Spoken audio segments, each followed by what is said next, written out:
अस्सलामु अलैकुम वरहमतुल्लाहि वबरकातुहू। 10 फरवरी 2025 मुल्क भर के सरकारी मुलाजमीन और पेंशनर्स के लिए आज की अहम तरीन अपडेट के साथ हाजिर हूँ इफ्तिखार हाशमी। आज हमारे दो मौजू हैं, छोटी सी वीडियो है। एक, वज़ीर आज़म पाकिस्तान ने मुतालबात तस्लीम कर लिए, कमेटी तश्कील दी गई, धरना 10 दिन के लिए पोस्टपोन किया गया। क्या ये फैसला दुरुस्त है या ये लॉलीपॉप है? क्या इसका कोई आउटकम निकलेगा या नहीं? इसके अलावा एक बार बार सवाल पूछा जा रहा है कि जो नए पेंशन रिफॉर्म्स के नोटिफिकेशन हैं, अब क्या पेंशन रिस्टोर या डबल होगी या नहीं होगी, तो कब होगी, 72 साल बाद या 75 साल बाद? या ये जो कम्यूट के रेशियो है ये 25-75 है या 35-75-65 है, पुरानी रेशियो ही है। तो इसकी आपके साथ डिटेल शेयर करता हूँ। रिमाइंड करा दूँ, चैनल पे नए हैं चैनल ज़रूर सब्सक्राइब कर लें, इंशाल्लाह अपडेट रहेंगे। देखें, ये जो पेंशन इस्लाह से रिलेटेड है, पेंशन रजिस्ट्रेशन पे कोई पाबंदी नहीं है। वफाक का ये जो नोटिफिकेशन आया है कोई तब्दीली नहीं की गई।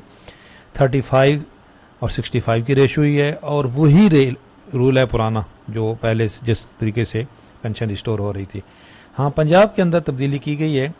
पंजाब के अंदर रेशो तब्दील किया गया है। ये एंड पे आप देखें 25% अब कम्यूट होगी और 75% आपकी पेंशन बनेगी। अच्छा, इससे रिलेटेड मैंने एक बड़ी डिटेल वीडियो अपलोड की है। इसमें ये तकरीबन 10 मिनट की वीडियो है। रिस्टोर कब होगी, एक कैलकुलेटर भी शेयर किया है, किस तरीके से रिस्टोर होती है, आपने पूरी डिटेल पेंशन डबल होने से रिलेटेड तमाम सवालात के जवाब इस वीडियो में मौजूद हैं। एक तो ये रिक्वेस्ट है कि ये चैनल भी मेरा है, आप इसको भी सब्सक्राइब करें, बैकअप में एक चैनल होना चाहिए। और ये वीडियो आप पूरी देखें तो आपके तमाम सवालात के जवाब मिल जाएंगे। ये वीडियो देखने के बाद इस चैनल को भी सब्सक्राइब करें और ये जो आपके सवालात हैं इससे रिलेटेड इंशाल्लाह कोई सवाल आपका बाकी नहीं रहेगा। मैंने बड़ी डिटेल वीडियो अपलोड की है पेंशन बहाली से रिलेटेड। तो पेंशन बिल्कुल बहाल होगी, पेंशन रजिस्ट्रेशन पे कोई पाबंदी नहीं लगी। हाँ, थोड़ी सी वफाक में तो हुई तब्दीली है, कोई तब्दीली नहीं है। पंजाब के अंदर थोड़ी सी तब्दीली की गई है। जी, क्या ये लॉलीपॉप है? अच्छा, ये कमेटियों का जो एक्सपीरियंस है वाकई कोई इतना अच्छा नहीं है, इसलिए कुछ जो हमारे साथी तनकीद कर रहे हैं कुछ किसी हद तक बजा भी है। पहले एक कमेटी बनी थी, वो तो बिल्कुल ही उसमें एडिशनल सेक्रेटरी जो थे वो इसके चेयर कर रहे थे और डिप्टी कमिश्नर लेवल की ये कमेटी थी जिसको रिजेक्ट किया गया और उन्होंने डिमांड थी कि जी कोई बाख्तियार बंद हो। अब ये कमेटी बनी दूसरी जिसमें राना सनाउल्लाह साहब हैं, चेयरमैन हैं, और जो इसके एडवाइज़र हैं, चीफ एडवाइज़र हैं वज़ीर आज़म पाकिस्तान की। इसके अलावा फाइनेंस डिवीज़न से भी मेंबर हैं, MNA हैं तारिक फजल चौधरी साहब, और स्पेशल सेक्रेटरी हैं मिनिस्टर इंटीरियर। ये तो अच्छा, एक तो सवाल ये होता है कि जब सरकारी मुलाजमीन का कोई मतलब होता है तो ये कमेटियाँ आ जाती हैं। ये देखें, सरकारी मुलाजमीन का एक बड़ा मुतालबा है कि जो हमारे अलाउंसेज हैं उनमें इजाफा किया जाए। ये 18 दिसंबर की कमेटी बनी हुई, अभी तक इसकी कोई रिकमेंडेशन नहीं आई। ये पहले मुतालबात थे, उस पर भी एक कमेटी बनी, ये ऑल गवर्नमेंट एम्प्लॉइज़ क्लियरेंट अलाइंस। जब इन्होंने अपना चार्टर ऑफ डिमांड पेश किया था, ये कमेटी बनी थी और उसने 27 तारीख तक अपनी रिकमेंडेशन देनी थी, कहाँ गई?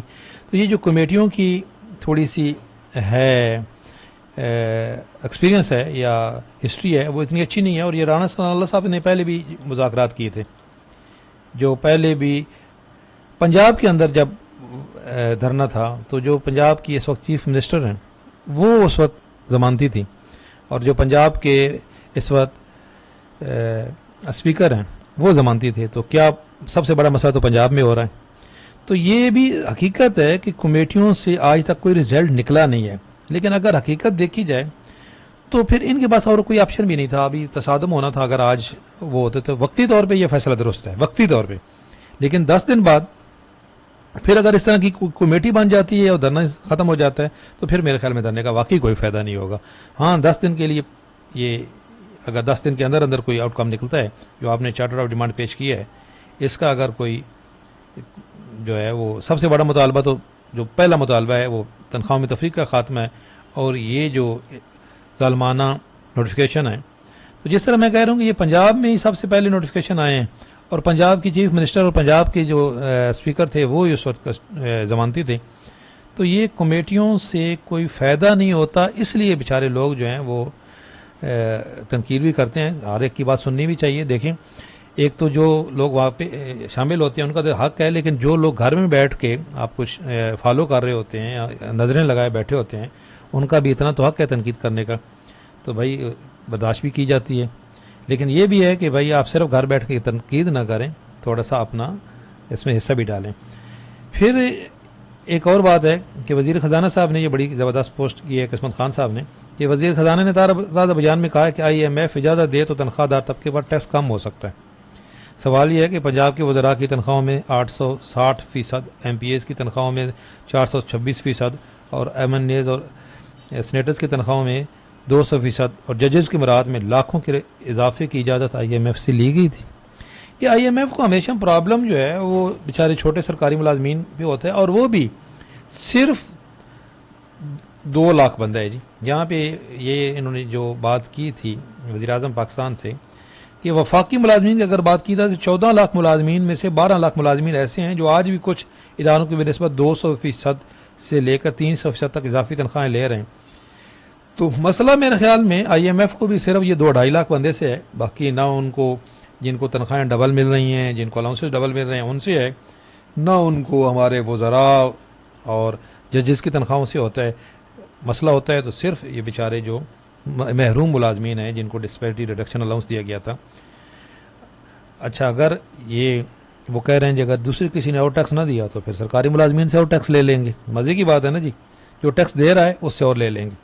वज़ीर आज़म साहब कह रहे हैं जी मेरे बस में हो तो मैं 15% टैक्स कम कर दूँ। तो जी किसके बस में है जी? आपके बस में ये है कि अगर और किसी ने न दिया तो सरकारी मुलाजमीन से काट लीजिएगा। ये चूँकि ईजी टारगेट है। अगर टैक्स कलेक्ट करना है तो इस वक्त जो है वो सबसे ज़्यादा जो हमारे ज़राई शोबा है, आपके इंडस्ट्रियलिस्ट हैं, उनसे टैक्स कलेक्ट करें। ये जो सरकारी मुलाजमीन ऑलरेडी टैक्स दे रहे हैं उनके ऊपर मज़ीद टैक्स का बोझ डालना ये भी ज़्यादती है।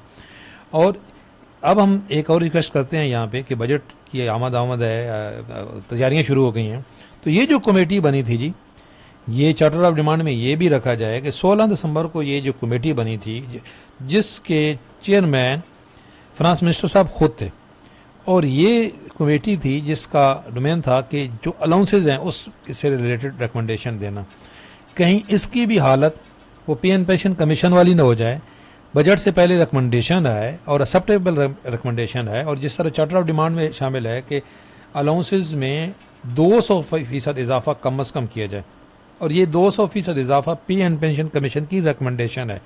तो ये जो धरना अगर 10 दिन बाद होता है तो ये भी रखा जाए कि ये कमेटियाँ ना खेलते रहें। जो पहले कमेटियाँ बनी हुई हैं उनका क्या रिजल्ट निकला है।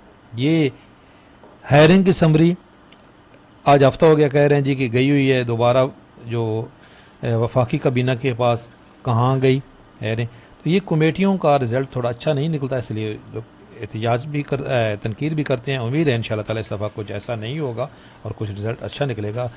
देखती रहिएगा। चैनल पे नए हैं, चैनल ज़रूर सब्सक्राइब कर लें। और अगर आप ये वीडियो जो है ये लाजमी देखिएगा, इसमें मैंने बड़ी मेहनत से ये वीडियो बनाई है, और इस चैनल को भी सब्सक्राइब कीजिएगा। अल्लाह हाफ़िज़।